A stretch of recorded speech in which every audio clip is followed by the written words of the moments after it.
السلام علیکم ورحمۃ اللہ تعالی وبرکاتہ۔ الحمد للہ رب العالمین والعاقبۃ للمتقین والصلاة والسلام علی سید الانبیاء والمرسلین، اما بعد فاعوذ باللہ من الشیطان الرجیم، بسم اللہ الرحمن الرحیم۔ انما یأمر مساجد للہ من آمن باللہ والیوم الآخر واقاموا الصلاة وآتوا الزکاة ولم یخشوا الا اللہ، صدق اللہ العظیم وصدق رسولہ النبی الامین المتین الکریم، ونحن علی ذلک لمن الشاہدین والشاکرین، والحمد للہ رب العالمین۔ ان اللہ وملائکتہ یصلون علی النبی یا ایہا الذین آمنوا صلوا علیہ وسلموا تسلیما۔ درود پاک پڑھیں۔ اللہ رب محمد صلی اللہ علیہ وسلم، نحن عباد محمد صلی اللہ علیہ وسلم، صلوا علیک صلاۃ و سلام علیک یا رسول اللہ یا نبی اللہ۔ قرآن کی آیت ہے، اللہ فرماتا ہے کہ مسجد ایمان والے ہی بناتے ہیں، اور کون بناتا ہے؟ جو حشر پر اور آخرت پر ایمان رکھتے ہیں، اور کیا کرتے ہیں؟ وہ نماز قائم کرتے ہیں اور زکوٰۃ دیتے ہیں۔ وَلَمْ يَخْشَا إِلَّا اللَّهُ، اور اللہ کے سوا کسی دوسرے سے وہ نہیں ڈرتے۔ یعنی کیا کرتے ہیں؟ اللہ سے ڈرتے ہیں اور اللہ ہی کے لیے مسجد کو بناتے ہیں۔ مسجد یہ کیا ہے؟ یہ خانہ کعبہ کی بیٹیاں ہیں۔ تفسیر سنا رہا ہوں، یہ اپنی طرف سے میرا کوئی بھی جملہ نہیں ہوتا، بہت ذمہ داری کے ساتھ میں یہاں پر کھڑے ہو کر آپ لوگوں کو بتاتا ہوں اور دین کا پیغام پہنچاتا ہوں۔ اس کے علاوہ آپ لوگوں کو دین بتانے کا کوئی دوسرا پلیٹ فارم ہے؟ آپ لوگ مدارس سے اسلامیہ میں تو نہیں پڑھتے؟ جتنے بھی یہاں پر بیٹھے ہیں، کیا کسی کا داخلہ ہے کسی جامعہ کے اندر؟ کسی کا بھی نہیں ہے۔ کوئی بھی دین سیکھنے کے لیے مدرسے میں نہیں جاتا، کوئی بھی کسی استاد کو لگا کر دین نہیں سیکھتا۔ یہ بتائیے مسلمانوں پر دین سیکھنا کیا ہے؟ ضروریات دین سیکھنا، اسلام کے مسائل سیکھنا کیا ہے؟ فرض ہے نا ہر مرد اور عورت پر۔ حدیث پاک ہے، اللہ کے رسول نے فرمایا کہ دین سیکھنا مسلمان مرد اور عورتوں پر کیا ہے؟ فرض ہے۔ درود پاک پڑھیں۔ اللہ رب محمد صلی اللہ علیہ وسلم، نحن عباد محمد صلی اللہ علیہ وسلم، صلوا علیک صلاۃ و سلام علیک یا رسول اللہ یا نبی اللہ یا حبیب اللہ۔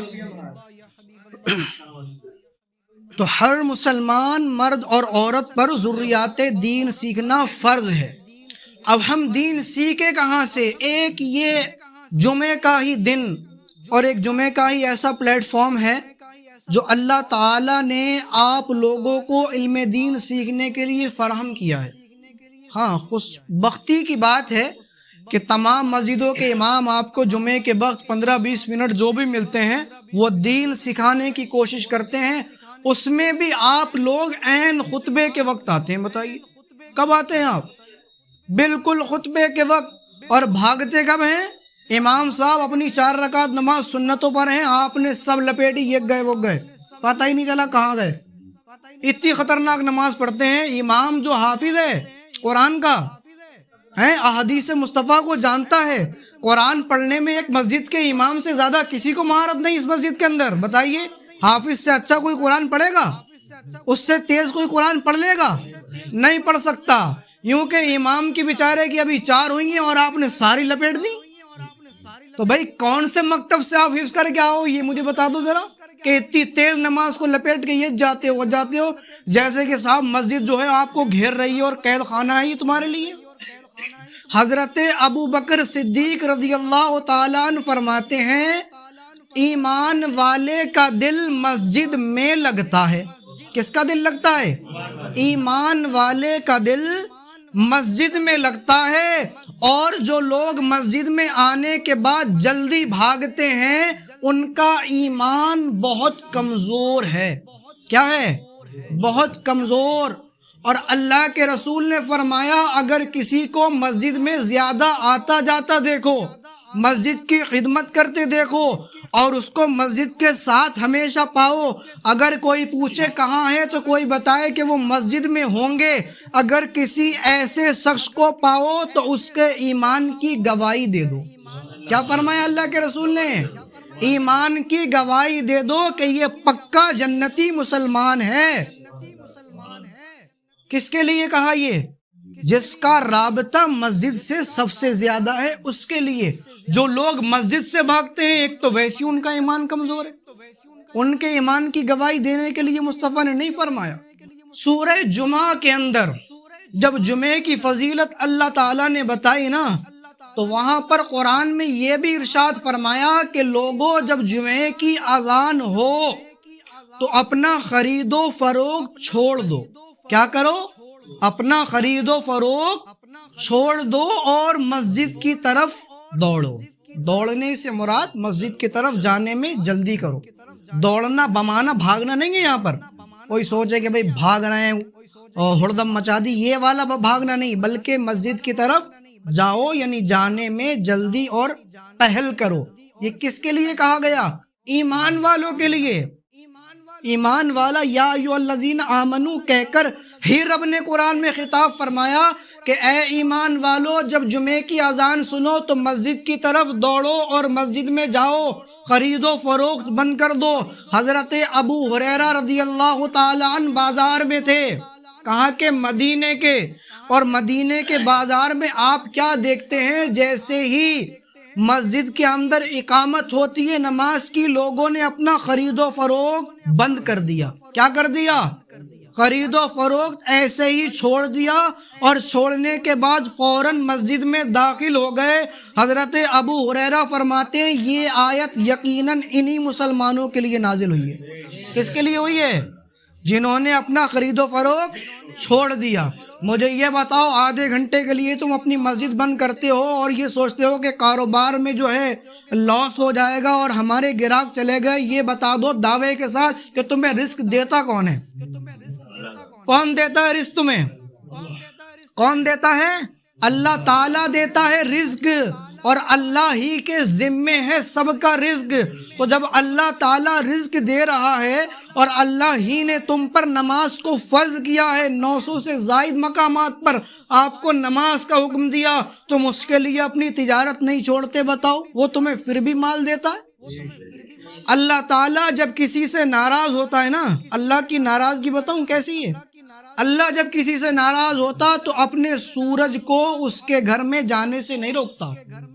اللہ نہیں کہتا کہ اے سورج تجھے اپنی کرنوں کو جو ہے اس کے گھر میں نہیں ڈالنا ہے۔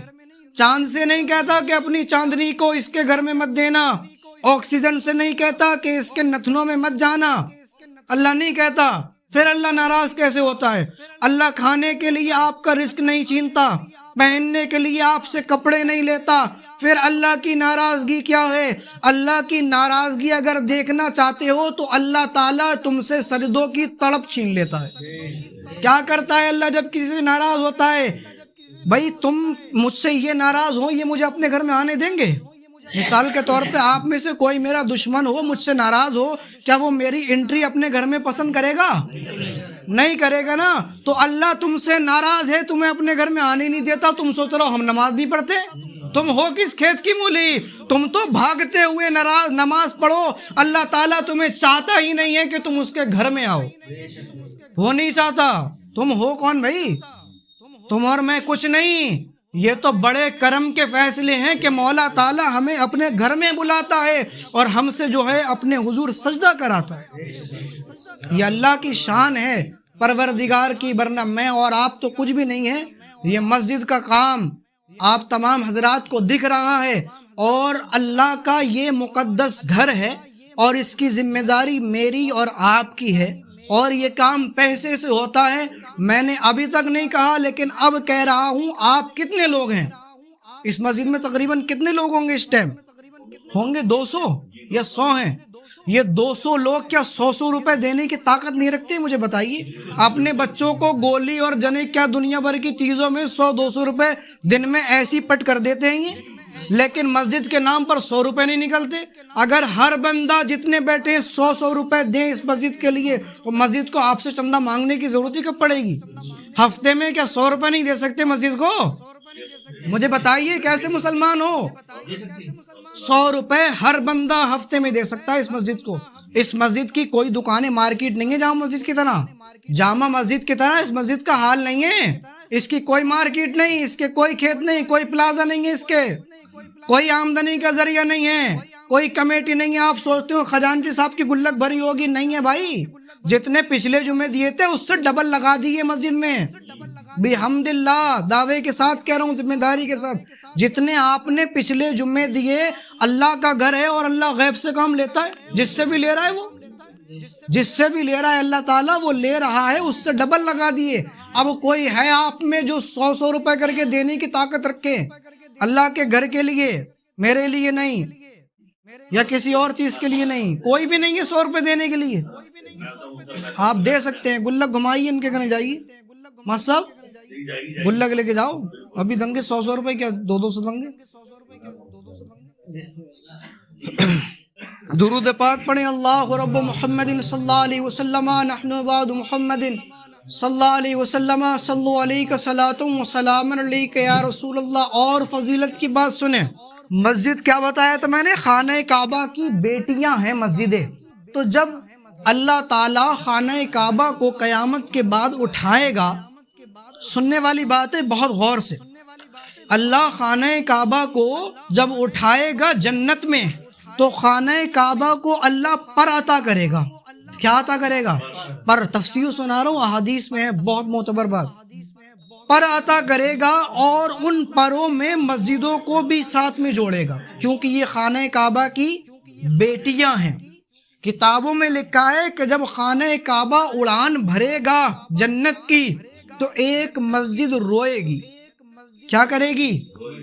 روئے گی، اور رونے کے بعد کہے گی ابھی ایک سواری جو ہے میری وہ کم ہے، یعنی ایک نمازی میری سواری جو ہے وہ ایک کم ہے، میں ابھی جنت میں نہیں جاؤں گی۔ وہ مسجد کہے گی، فرشتے کہیں گے کیوں نہیں جائے گی؟ تجھے جس نے جگہ دی مسجد بنانے کے لیے، جس نے جگہ دی وہ بھی موجود ہے، جس نے اس کی تعمیر کے لیے سریا دیا وہ بھی موجود ہے، جس نے اس میں جھاڑو لگائی وہ بھی موجود ہے، جو اس مسجد میں نماز پڑھاتا تھا وہ بھی موجود ہے، سب اس مسجد کے اندر موجود ہیں، پھر تو کیوں نہیں جائے گی؟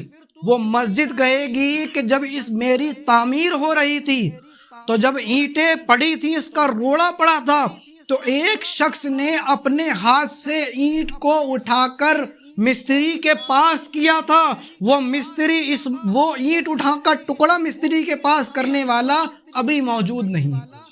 بتاؤ کیا کیا تھا اس نے؟ کیا کیا تھا؟ پیسے نہیں دیے تھے، صرف اینٹ کو مسجد بنانے والے مستری کے پاس کیا تھا۔ اس کو بھی مسجد جنت میں اپنے ساتھ لے کے جانے کا وعدہ کرتی۔ اور ایک آپ ہیں، آپ مسجد میں پیسے دیں گے تو یہ مسجد آپ کو جب جنت میں یہ مسجد جائے گی تو آپ کو کیا چھوڑ جائے گی؟ ہرگز نہیں، ہر مسجد جنت میں جائے گی، اور اس مسجد کے پیٹ کے اندر جتنے نمازی ہیں ان نمازیوں کو بھی لے کر جائے گی۔ تو آپ لوگ زیادہ سے زیادہ تعاون کریں۔ ایمان کے بعد سب سے افضل و اعلیٰ اگر کوئی امور ہے تو وہ مسجد کی تعمیریں ہیں۔ نبی پاک صلی اللہ علیہ وسلم کی سنت ہے، قرآن پاک کے اندر ہے، پہلے پارے کے اندر سورہ بقرہ میں ہے کہ حضرت ابراہیم خلیل اللہ کو، حضرت اسماعیل ذبی اللہ کو اللہ نے صرف خانہ کعبہ کی صفائی کے لیے مقرر کیا تھا۔ صاف الفاظ نہیں ہے، ترجمہ سنا رہا ہوں، آیت ذہن میں نہیں ہے، صاف الفاظ ہیں قرآن پاک کے کہ حضرت ابراہیم خلیل اللہ سے اللہ نے فرمایا، حضرت اسماعیل ذبی اللہ سے اللہ نے فرمایا کہ خانہ کعبہ کی تم صفائی کرو۔ کس کے لیے؟ طواف کرنے والوں کے لیے، اعتکاف کرنے والوں کے لیے، اور جو اس کے آگے سجدہ کرتے ہیں ان کے لیے۔ تو مسجد کی صفائی کرنا کس کا کام ہے؟